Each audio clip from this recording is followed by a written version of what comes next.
मैं आपको बताना चाहूँगा कि पूरे देश की बात छोड़ दीजिए, बनारस जो जहाँ से प्रधानमंत्री संसद चुनकर आए हैं वहाँ पर खुलेआम चोरी कराया इन्होंने।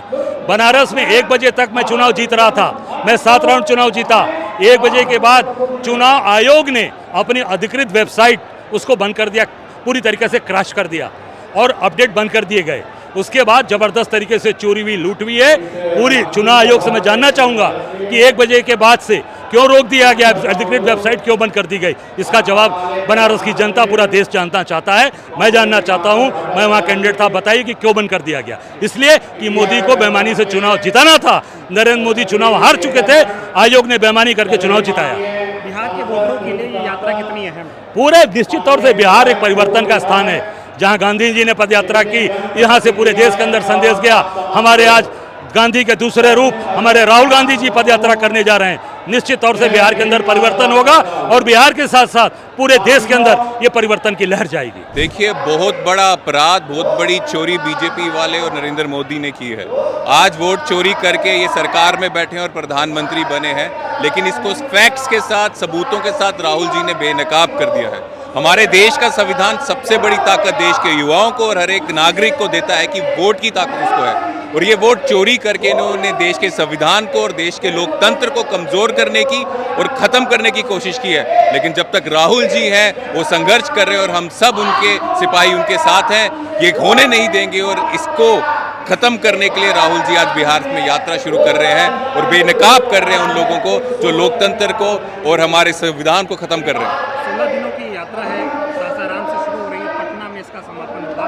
क्या लगता है बिहार में एसआईआर के माध्यम से जिस तरह से 65 लाख लोगों के नाम कट गए, उनकी आवाज़ इस यात्रा से कितनी मजबूत होगी? जी बिल्कुल मजबूत होगी, और इसका आगाज तो तभी होगा जब पहली बार प्रेस कॉन्फ्रेंस राहुल जी ने की और 1 घंटे में पूरा बता दिया पूरे देश को कि किस तरह से चोरी इन्होंने की है। और यही बात है, डर कर पीछे बैठे हुए हैं। और ये होगा क्यों नहीं, क्योंकि जिस तरह बैकडोर एंट्री से इलेक्शन कमिश्नर मोदी जी ने बनाया, हमेशा जो कमेटी इलेक्शन कमिश्नर को बनाती है उसमें लीडर ऑफ ऑपोजिशन होते हैं, चीफ जस्टिस ऑफ इंडिया होते हैं, इनको नहीं बुलाया गया। तो बैकडोर एंट्री से जिस चीफ इलेक्शन कमिश्नर को बनाया है, वो बैकडोर एंट्री से इनके लिए वोट बना रहा है, काट रहा है, इनके कहने पे काम कर रहा है, लोकतंत्र को कमजोर कर रहा है। लेकिन फिर से धन्यवाद करते हैं राहुल जी का, जिन्होंने इस मुद्दे को पकड़ा और इन चोरों की चोरी सामने लाई। देखिए, राहुल गांधी जी ने जो बीजेपी का पहले तो मुखौटा उजागर करा कि जो झूठी सियासत वो कर रहे थे, देश में 2 करोड़ रोजगार देने का, 15 लाख रुपए बैंक अकाउंट में देने का, तमाम एजुकेशन बजट, शिक्षा बजट कटौती हो चुकी है। और ख़ास तौर पर जो देश का बहुजन छात्र है उसकी स्कॉलरशिप फेलोशिप रोकी गई।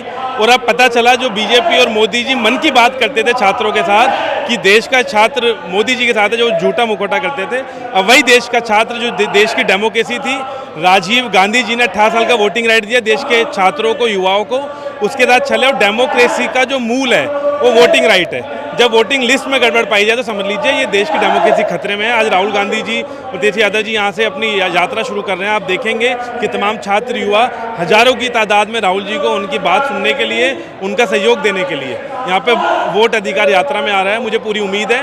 और आज जिस तरीके से ECI अपनी प्रेस कॉन्फ्रेंस कर रहा है, सबसे पहले मोदी जी को, ECI को देश के युवाओं से माफ़ी मांगनी चाहिए, उसके बाद कोई जस्टिफिकेशन देनी चाहिए। और मुझे पूरी उम्मीद है कि ये जो देश के संविधान को, देश की डेमोक्रेसी को कमज़ोर करने का काम बीजेपी और मोदी जी करने जा रहे हैं, देश के छात्र, युवा अब मोदी जी को जवाब देंगे और देश की डेमोक्रेसी मजबूत करने में राहुल गांधी जी कंधे से कंधा मिलाकर सड़क गर्म करने का काम करेंगे।